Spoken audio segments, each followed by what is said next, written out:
Spiky Bits. Hey guys, MBG here with a video review of the newest Warhammer Fantasy army book to come out, that High Elf army book.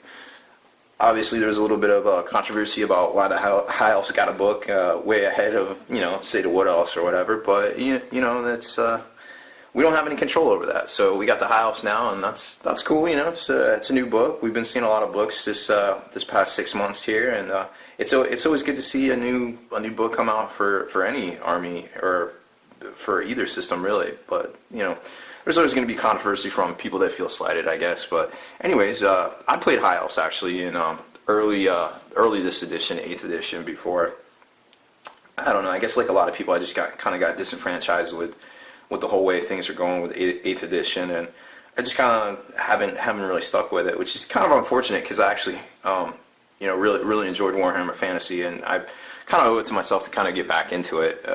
But I was reading through this book, and it's I really enjoy the whole High Elf, like, hey, we're the saviors of the Warhammer world kind of thing, and all the background and everything, and the whole, like, to me it kind of feels like the High Elves are like the Space Marines of Warhammer Fantasy, because there's a whole sundering, the heresy, so to speak, and then they're always holding the line against chaos, and they're they taught the humans, kind of like Space Marines teaching Imperial Guardsmen, kind of, or helping them out, being allies, and it really feels the same for me, and that's just, I guess, kind of why I gravitate towards the the High Elves a bit. But I always got frustrated with their low toughness and their low strength, but in recent incarnations, there's always been something to make up for that, which is super nice. So, well, the book is written by Matt Ward. It's 96 pages long, and if you check out the credits here, it's actually written by Matt Ward, cover art, credits, and there's actually, I don't know if you can see it in the video, but additional playtesting. They have some playtesting credits in here for these gentlemen. I'm not sure exactly who they are, or what country or countries they reside in, but it's nice to see that there's actual accredited playtesters actually researching this stuff, because with the latest round of 40k FAQs, basically nerfing one of the major builds for Dark Angels, it's like, well, why didn't they think about that? It almost seemed like they did, and that's the way they were looking to go.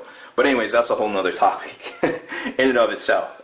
So we have the contents page. We got the intro, the Lords of Earlthan. And what's really nice about this is there's a whole lot of, and I'll show you in a minute, there's a whole lot of background and fluff here, which is actually kind of remarkable for this size of a book. It was really nice to see. The Glittering Host, which is, basically like the bestiary section, so to speak, for the army, and as you can tell, it's quite significant. Comes down to here. Then you got your one page on the lore, high magic. Val's Forge, which of course is, the armory section. The Glory of the High Elves, which is the painting section, painting showcase, and then you've got the actual army list itself, summarized in one page, very last page of the book for a quick reference.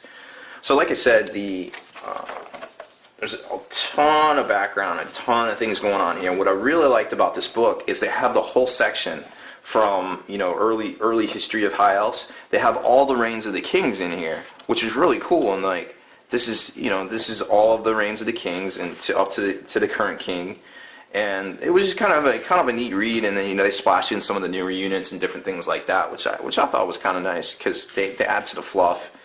And here's the current king, basically, kind of how he's, all the events that we know, like Tekellus going over and giving the humans the Empire, basically the Lords of Magic and things like that. So it's very expanded. It's like ancient to like near future Warhammer world history, and it was a very good read, and I really liked it, and I think it's definitely worth anybody out there that plays Warhammer Fantasy. This is definitely a good read for them, because it contains a whole lot of history for all sorts of races out there. So it was very neat. I really liked it. So then you got the army lists themselves.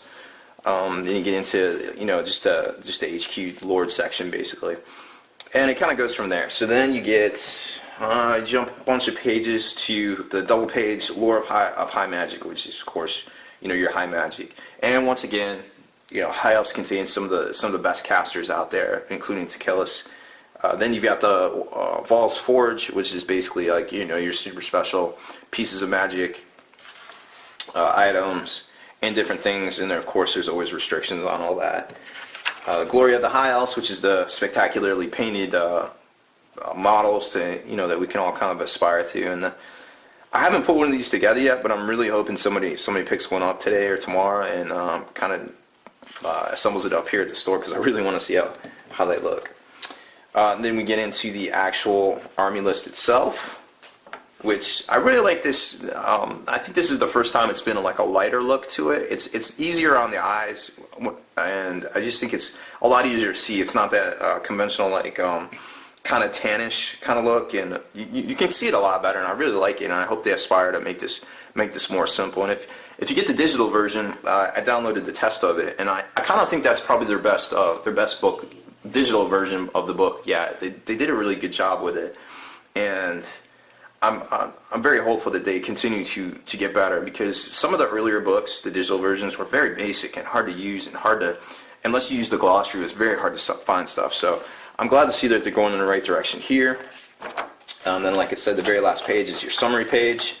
This just gives you the quick reference. So 96-page book, and it's the what we've come to expect, the hardcover, and that's pretty much it for the new High Elf book.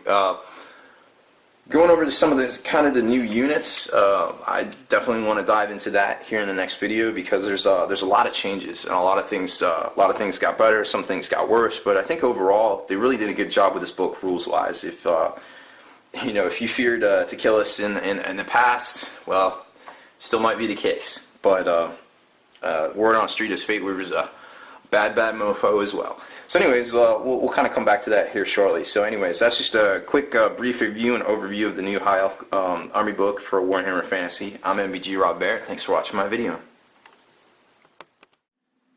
Spiky Bits.